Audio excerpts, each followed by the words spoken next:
పీకే news 95 స్వాగతం సుస్వాగతం. ఈరోజు ముఖ్యాంశాలు. ఎందుకంటే ఇవాళ ముస్లిం పెద్దలందరూ కూడా అసదుద్దీన్ ఓవైసీతో పాటు ఇండియాలో ఉన్న ముస్లిమ్స్ అందరూ కూడా ఈరోజు కేసీఆర్ గారి ఇంటికి వెళ్ళడం జరిగింది. నిన్న ఆ యొక్క ముస్లిం పెద్దలు కూడా చర్చించి కేసీఆర్ గారు కూడా దానికి బయటకు వచ్చి అసదుద్దీన్ ఓవైసీ గారు మాట్లాడినాక उनकी क़यादत में तेलंगाना के मुख्यमंत्री वज़ीर आला से हमारी मुलाकात हुई, जिसमें हम तमाम ने जनाब के चंद्रशेखर राव साहब से इस बात का मुतालबा किया, इस बात की गुजारिश की कि बीजेपी हुकूमत की तरफ से, नरेंद्र मोदी की सरकार की तरफ से जो यूसीसी लाने की बात की जा रही है, हमने तेलंगाना के मुख्यमंत्री और वज़ीर आला से ये कहा कि आप उसका अपोज करिए, उसकी मुखालिफत करिए। हमने चीफ मिनिस्टर को इस बात का याद दिलाया कि पिछले 10 साल से तेलंगाना स्टेट में उनकी सरकार है, स्टेट में पीस बहुत स्ट्रांग हुआ है, अमन मजबूत हुआ है। हमने चीफ मिनिस्टर को और बीआरएस के प्रेसिडेंट को ये भी बात याद दिलाई है कि पूरे मुल्क में अगर किसी असेंबली में CAA NPR NRC के खिलाफ एक रेजोल्यूशन पास हुआ था, वो तेलंगाना की असेंबली में सबसे पहले हुआ था। और हमने चीफ मिनिस्टर को अपने रिप्रेजेंटेशन में ये बात दिलाई कि जब CAA का रेजोल्यूशन तेलंगाना में असेंबली में पास हो रहा था, तो उस वक्त BRS की हुकूमत ने, सरकार ने उस रेजोल्यूशन में प्लूरलिज्म और सेकुलरिज्म की बात की। तो हमने चीफ मिनिस्टर को ये बावर किया, इम्प्रेस किया कि यूसीसी हमारे देश के प्लूरलिज्म के लिए एक अच्छी बात नहीं है, सेकुलरिज्म के लिए अच्छी बात नहीं है। हमने चीफ मिनिस्टर से all India Muslim personal law board ने जो लॉ कमीशन को, जो all India Muslim personal law board ने एक नोट दिया है जो 74 पेजेस पर मुश्तमिल है, उसके इम्पोर्टेंट पॉइंट्स हमारे प्रेसिडेंट मौलाना खालिद सैफुल्लाह रहमानी साहब उनको बताए हैं कि कैसे बीजेपी यूसीसी के नाम पर इस मुल्क के प्लूरलिज्म और सेकुलरिज्म को कमज़ोर करना चाहती है। हमने बीआरएस के प्रेसिडेंट और तेलंगाना के चीफ मिनिस्टर को भी बताया कि सिर्फ ये मुस्लिम माइनॉरिटी का मसला नहीं, ये क्रिश्चियंस का भी मसला है। ये मसला ट्राइबल से भी जुड़ा हुआ है, और सिर्फ नॉर्थ ईस्ट के ट्राइबल नहीं है, तेलंगाना में ट्राइबल है, मध्य प्रदेश में ट्राइबल है, छत्तीसगढ़ में ट्राइबल है, गुजरात में ट्राइबल है, राजस्थान में ट्राइबल है। उनका कल्चर है और उसका तहफ़्फ़ुज़ करना। और ये सिर्फ ट्राइबल नहीं बल्कि हमारे हिंदू भाइयों के लिए भी ये चीज़ अच्छी नहीं होगी, क्योंकि हिंदू अनडिवाइडेड फैमिली के तहत 3000 करोड़ का टैक्स रिबेट हमारे हिंदू भाइयों को मिलता है। 2015 के इनकम टैक्स के फिगर्स हैं। और अगर यूसीसी आएगा तो Hindu succession act, Hindu marriage act, ये तमाम चीज़ें ख़त्म हो जाएंगी। तो ये मुल्क के लिए ठीक नहीं है। हमारे मुल्क का प्लूरलिज्म हमारे मुल्क की खूबसूरती है, और भारत के प्रधानमंत्री को प्लूरलिज्म से एलर्जी है, वो प्लूरलिज्म को पसंद नहीं करते। हमने चीफ मिनिस्टर को के चंद्रशेखर राव को बताया कि भारत के प्रधानमंत्री बोलते कि एक घर में 2 कानून कैसे होगा। तो आज आप देखिए कि भारत के प्रधानमंत्री ने गलत कहा, मिसगाइड किया पूरे नेशन को। हमारे मुल्क में CRPC हर स्टेट में अलग है। हमारे मुल्क में 2 कानून है। अगर आप देखेंगे तो नागालैंड में CRPC का अभी तक इम्प्लीमेंटेशन नहीं हुआ। हमारे देश में अगर आप कोई बड़े बड़े मल्टीनेशनल कंपनीज है, उनका आर्बिट्रेशन की हमने सहूलत दी कि वो सिंगापुर जाकर आर्बिट्रेशन करा सकते। तो ये बात कहना प्रधानमंत्री का बिल्कुल गलत है। प्रधानमंत्री प्लूरलिज्म को पसंद नहीं करते। तो ट्राइबल का मसला है, सिर्फ नॉर्थ ईस्ट के ट्राइबल का नहीं है। अमित शाह अगर ये नागाज को बोल रहे हैं कि नहीं हम ट्राइबल्स को लॉ कमीशन एग्जेप्ट करेगा, तो फिर छत्तीसगढ़ के ट्राइबल का क्या होगा, तेलंगाना के ट्राइबल का क्या होगा, झारखंड के वो टेनेंसी लॉस ఏందండి ఇదంతా? అట ప్రధానమంత్రి ఆయనకి ఏంటంటే స్పీచ్ ఉన్న వాళ్ళ కిటికీ దగ్గర పోయి చూస్తే కాల్చి పడేస్తారు. చెప్తున్నమాట ఆయన వ్యతిరేకం చేస్తే ఏమయ్యేది లేదు. అది భారీ మెజారిటీతో పాస్ అవుతారు 2 సభలు. చట్టపరంగా అది బయటకు వచ్చినాక ఇబ్బందికరంగా ఉంటే ఆయన పాకిస్తాన్ పోవచ్చు. మాకు అనుకూలంగా మన బీఆర్ఎస్ అధినేత సీఎం గారు, తెలంగాణ సీఎం గారు మాకు అనుకూలంగా మాకు చెప్పడం జరిగిందని మాకు చెప్పడం జరిగింది బయట వార్తలలో. కాబట్టి ఇప్పుడు అక్కడ ఏంటిది, అసలు ఏం జరుగుతుంది, అసలు ఏమైంది ఇండియాలో అనేది మనకు ముఖ్య తెలుసుకోవాల్సిన విషయం. ఇప్పుడు మీరు అసలు ఏంటిది ఇది యూనిఫామ్ పర్సనల్ అనే విషయం ఏంటిది? యూనిఫామ్ పర్సనల్ అనే విషయం ఏంటిది? చాలా మందికి, కొంతమంది తెలుసు కానీ కొంతమందికి తెలియదు. కాబట్టి ఆ విషయంలో అసలు ఏం జరిగింది అనేది, అంటే మోడీ గారు ఏం చేసిందంటే, ఇది ఫస్ట్ ఇది తెలుసుకోండి. అంటే యూనిఫామ్ సివిల్ అనగానే అదేంటంటే అన్ని కులస్తులకు, అన్ని మతస్థులకు, ప్రతి ఒక్క ఇండియాలో బతికే ఒక ప్రాణులందరికీ, మనుషులందరికీ కూడా ఒకటే న్యాయం, ఒకటే చట్టం, ఒకటే న్యాయం ఉండాలి అనేది ఇది. దీనికి సంబంధించిన ఈ యొక్క ఈ మాట అన్నట్టు, ఇది యూనిఫామ్ పర్సనల్ ఇది అనేది ఒకటి నిబంధన అన్నట్టు. అందరికీ ఒకటే చట్టం, ఒకటే న్యాయం, ఒకటే ధర్మం ఉండాలని. ఎందుకంటే ఉదాహరణకు చూడండి, ఇప్పుడు క్రిమినల్ కేసులు ఉంటాయి, తర్వాత సివిల్ కేసులు ఉంటాయి. క్రిమినల్ కేసులు, సివిల్ కేసులు అంటే క్రిమినల్ ఏమో మర్డర్ చేసినా కానీ, ఉరి తీసినా కానీ, కొట్టినా కానీ, ఇవన్నీ ఏది చేసినా, చంపినా, ఇవన్నీ ఉన్నాయని క్రిమినల్ కిందికి వెళ్తారు. దానికి శిక్ష ఎవరికైనా ఒకటే శిక్ష, దేనికైనా ఒకటే శిక్ష ఇస్తారు వాళ్ళు. అది నువ్వు ఈ కులమా, నువ్వు క్రిస్టియన్స్వా, నువ్వు హిందువా, నువ్వు ముస్లింవా, నువ్వు కొయ్యకు సంబంధించిన సామాజిక వర్గానికి సంబంధించినవా, లేవుడిక వేరే సామాజిక సంబంధించినవా అని చూడరు. ప్రతి ఒక్కరికి కూడా ఒకటే కేసు, ఒకటే నిర్ణయం. ఏ శిక్ష వేసినా అది అందరికీ వర్తిస్తుంది. ఇక సివిల్ కేసు అంటావా, ఇక సివిల్ కేసు అంటే దీనికి 4 రకాలు ఉంటాయి. ఒకటి ముస్లిం వాళ్ళ నిర్ణయాలు బట్టి, వాళ్ళ కుల పెద్దల నిర్ణయాలు బట్టి అవి ఒక దానికి ఉంటుంది. హిందూ సాంప్రదాయం బట్టి ఒకటి ఏమేమి వేయాలి ఏంటనేది ఇంకొకటి ఉంటుంది. ఈ ఆదివాసులకు సంబంధించిన ఏమున్నాయో ఇట్లాంటివన్నీ వేరు ఉంటాయి సివిల్ కేసులో. అంటే ఈ సివిల్ కేసుకు సంబంధించేమో ఇట్లా ఉంటుంది, ఇట్లాంటివన్నీ కూడా సివిల్ కేసు కిందకి వస్తాయి. ఇది ఉంటుంది.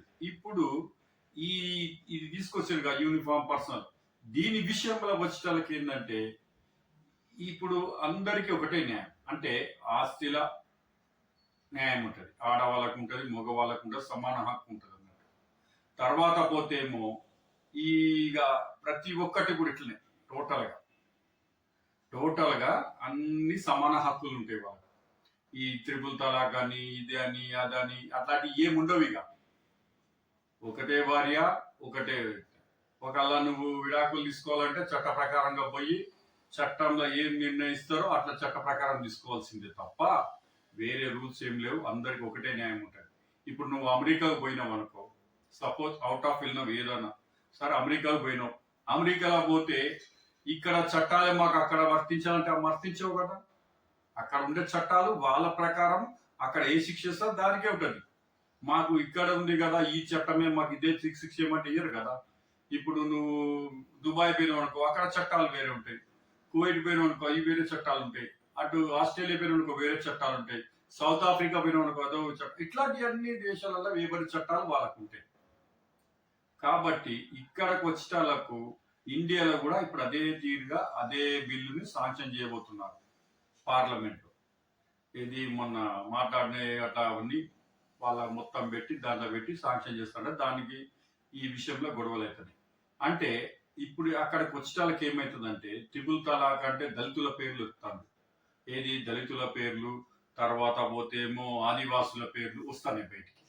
అంటే ఆదివాసులు అంటే అప్పుడు ఒకసారి ఆదివాసుడు ఏం చేసిందంటే మనకు బయటపడేది, ఇది సోషల్ మీడియాలో. అప్పుడు ఏమైంది, 2 భార్యల్ని పక్కన పెట్టుకుని చేసుకొని ప్రేమించిందని చెప్పి ఇద్దరికి తాళి కట్టిండు. అది సోషల్ మీడియాలో ఎవరు దాన్ని వ్యతిరేకించలేదు, దాన్ని ఏం చేయలేదు. కాబట్టి అది బాగా వైరల్ అయిపోయింది. ఇప్పుడు అది విషయంకి వచ్చింది, ఆ పెళ్లి విషయం. అంటే వాళ్ళు చేసుకోగలేదు, ఆదివాసులు మేము చేసుకుంటా వాళ్ళ కుల పెద్దల వాళ్ళ దాంట్లో సాంప్రదాయంగా ఉన్నదని వాళ్ళు అంటున్నారు. అంటే మా సాంప్రదాయ ప్రకారం మాకున్నది కాబట్టి మేము త్రిపుల్ తలాక్ ఉండాలి మాకు అని వీళ్ళు అంటారు, ముస్లిం సోదరులు. అంటే ఇక్కడ ఇది ఉన్నది. అంటే ఇది హిందూ, ఇది ముస్లిము, ఇది క్రిస్టియన్స్ అనే సంబంధం లేదు. ఇది చట్టం అన్నట్టు. ఏదో బీజేపీ చేస్తుందా ఇది చేస్తుందా అని పక్కకు పెట్టండి. आने के लिए उसी बेटी को तो अधिकार देने के लिए प्रधानमंत्री मोदी जी ने 3 तलाक की कुप्रथा को हमेशा के लिए रोका है। उसी बेटी को न्याय दिलाने के लिए, सम्मान दिलाने के लिए और स्वावलंबन के मार्ग पर अग्रसर करने के लिए ये फैसले ले जा रहे हैं। और उसी बेटी के सम्मान को लेकर के हम लोग इस बात को कहते हैं कि शरीयत के अनुसार व्यवस्था नहीं चलेगी, संविधान के अनुरूप चलेगी। जब संविधान के अनुरूप व्यवस्था कर चलेगी, हर बेटी को सुरक्षा, हर बेटी का सम्मान और हर बेटी के स्वावलंबन का कार्य होगा। देखिए, उसी बेटी को तो स्वतंत्र कराने के लिए, उसी बेटी को तो अधिकार देने के लिए प्रधानमंत्री मोदी जी ने 3 तलाक की कुप्रथा को हमेशा के लिए रोका है। उसी बेटी को न्याय दिलाने के लिए, सम्मान दिलाने के लिए और स्वावलंबन के मार्ग पर अग्रसर करने के लिए ये फैसले ले जा रहे हैं। और उसी बेटी के सम्मान को लेकर के हम लोग इस बात को कहते हैं कि शरीयत के अनुसार व्यवस्था नहीं चलेगी, संविधान के अनुरूप चलेगी। जब संविधान के अनुरूप व्यवस्था कर चलेगी, हर बेटी को सुरक्षा, हर बेटी का सम्मान और हर बेटी के स्वावलंबन का कार्य होगा। देखिए, उसी बेटी को तो स्वतंत्र कराने के लिए, उसी बेटी को तो अधिकार देने के लिए प्रधानमंत्री मोदी जी ने 3 तलाक की कुप्रथा को हमेशा के लिए रोका है। उसी बेटी ఈ చట్టం అనేది కావాలి కంపల్సరీ. ఎందుకంటే గతంలోనే ఇది కావాల్సింది కాలే. కాబట్టి సమాన న్యాయం కావాలని ఉన్నది. ఎందుకంటే ఎవరి మనసు బాధ పెట్టద్దు, ఎవరిని కూడా ఇబ్బంది పెట్టకుండా అందరికీ న్యాయం ఉండాలి. ముస్లింలకు న్యాయం ఉండాలి, హిందువులకు న్యాయం ఉండాలి, ఆదివాసులకు న్యాయం ఉండాలి, క్రిస్టియన్స్ వాళ్ళకి న్యాయం ఉండాలి. ఇట్లా సమాయంగా మనం ఉండి ఇది ఒక కార్యక్రమం చేయాలని వాళ్ళు నిర్ణయిస్తున్నారు. దాని మీద కేసీఆర్ గారితో కూడా కలవడం జరిగింది. ఇది మాకు ఇట్లా అన్యాయం జరుగుతుంది, మాకు ఈ చట్టం వద్దు అని చెప్పడం జరిగింది. దానికి మేము వ్యతిరేకంగా చేద్దామని అనుకుంటున్నారని చేసింది. కాబట్టి ఇప్పుడు ఒకప్పుడు అంటే ఈ 370 ఆర్టికల్ 370 జీవో ఉంది ఒకటి. 370 జీవో అప్పుడు ఏం జరిగింది, అది ఆల్రెడీ కోర్టుల కేసెస్ కోర్టులో నడుస్తుంది. అంటే జమ్మూ కాశ్మీర్ లో ఒకప్పుడు చాలా ఇబ్బంది పడ్డారు ప్రజలు. ఏందండి ఇదంతా? అట్లా ప్రధానమంత్రి ఆయనకి ఏంటది స్పీచ్ కిటికీల దగ్గర పోయి చూస్తే కాల్చి పడేస్తారు. చెప్తున్నమాట ఆయన వ్యతిరేకం చేస్తే ఏమయ్యేది లేదు. అది భారీ మెజారిటీతో పాస్ అవుతారు 2 సభలు. చట్టపరంగా అది బయటకు వచ్చినాక ఇబ్బందికరంగా ఉంటే ఆయన పాకిస్తాన్కి పోవచ్చు. ఈ 370 జీవో ఇంకా కోర్టులో నడుస్తుంది, ఇంకా ఫైనల్స్కి వచ్చేసింది ఇప్పుడు. అట్లా ఇది ఒకటి నడుస్తుంది. ఇప్పుడు ఇంకా తీరా చూస్తే రామ్ జన్మభూమి ఇది ఒక కార్యక్రమం. కోర్టు అప్పుడు 2 గొడవలు కావడం, చాలా ఇబ్బంది కావడం, ఎన్నో కేసులు ఎంతో మంది ఇట్లా చనిపోవడం జరిగింది. బాధాకర విషయం అది. అయితే దాన్ని ఏం చేసిండ్రు, న్యాయంగా సుప్రీంకోర్టులో పెట్టడంలో సుప్రీంకోర్టు ఈ 2 అన్ని మతాలు కూడా కలిపి అక్కడ పోవడం, సుప్రీంకోర్టు నిర్ణయాన్ని కట్టుబడి ఉంటాం అనడం, సుప్రీంకోర్టు తీర్పు ఇవ్వడం, అప్పుడు దానికి ఉండడం, వాళ్ళు ఆ పని వాళ్ళు నడుపుకోవడం. ఇప్పుడు సైలెంట్గా ఉంది. అంటే కోర్టు ద్వారా అయినవన్నీ కూడా, సుప్రీంకోర్టు ద్వారా అయింది కూడా సైలెంట్ అయిపోయింది. ఇప్పుడు అది నడుస్తుంది. ఇంకొక విషయం వచ్చేటలకు అప్పుడు లేడీస్కు ఇప్పుడు వీళ్ళకి ఎట్లా ఉంటుందంటే టేబుల్ తలాక్ ఇవన్నీ ఉంటాయి కదా. ఇప్పుడు మతంలో వాళ్ళు అప్పుడు ఏంది, కొద్దిగా ముస్లిమ్స్ కూడా మసీదులోకి పోవచ్చు అని లేడీస్ మా మతం ఒప్పుకోదు, ముస్లింలు రాని అని అప్పుడు వాళ్ళకు కొన్ని గొడవలు. అంటే శబరిమల తీసుకుంటే, అయ్యప్ప శబరిమల చూసుకుంటే కేరళలో అక్కడ కూడా ఆడవాళ్ళకి ప్రవేశం లేదు. ఆడవాళ్ళకి ప్రవేశం లేకపోతే అవి కూడా చాలా గొడవలు అయినాయి. అవన్నీ మీకు తెలిసిన విషయమే. ఆ అమ్మాయి అక్కడ వాళ్ళు కేసు వేయడం జరిగింది, దాంట్లో కేసు గెలవడం జరిగింది. ఆమె అటు అక్కడ పోవడం జరిగింది. ఏది శబరిమల పోవడము ఇవన్నీ జరిగింది. అక్కడ ఇవన్నీ కూడా మీకు తెలిసిన విషయమే. అంటే దాని విషయంలో అప్పుడు ఆమె పోయినప్పుడు ఎవరేం మాట్లాడలేదు, బీజేపీ మాట్లాడలేదు, అటు ఇంకా వేరే కులస్తులు కానీ ఇటు కానీ అటు కానీ ఏం మాట్లాడలేదు. అప్పుడు దాన్ని వ్యతిరేకించలేదు, దాన్ని సమర్థించుకొచ్చిండ్రు. అప్పుడు ఇప్పుడు తీరా చూస్తే ఈ ముస్లింలను మసీదులకు కొనియరు కదా, కాబట్టి అది కాలే. అంటే ఇట్లా కొన్ని జరుగుతూ ఉంటాయి అన్నట్టు ప్రపంచంలో. మన ఇండియాలో దీనికి చట్టసభలు ఉన్నాయి, పార్లమెంట్ ఉన్నాయి, చర్చించుకుని, అలాగే సుప్రీంకోర్టులు ఉన్నాయి, ఆ సుప్రీంకోర్టులో చర్చించుకుని ఇవన్నీ జరుగుతుంది. అంటే ఇవాళ ఇంకొకటి ఏంటంటే కేసీఆర్ ఇంట్లో పెట్టినాక ధర్మపురి అరవింద్ గారు ఏమంటారు అంటే, కేసీఆర్ గారు చెప్తే అవుతుందా,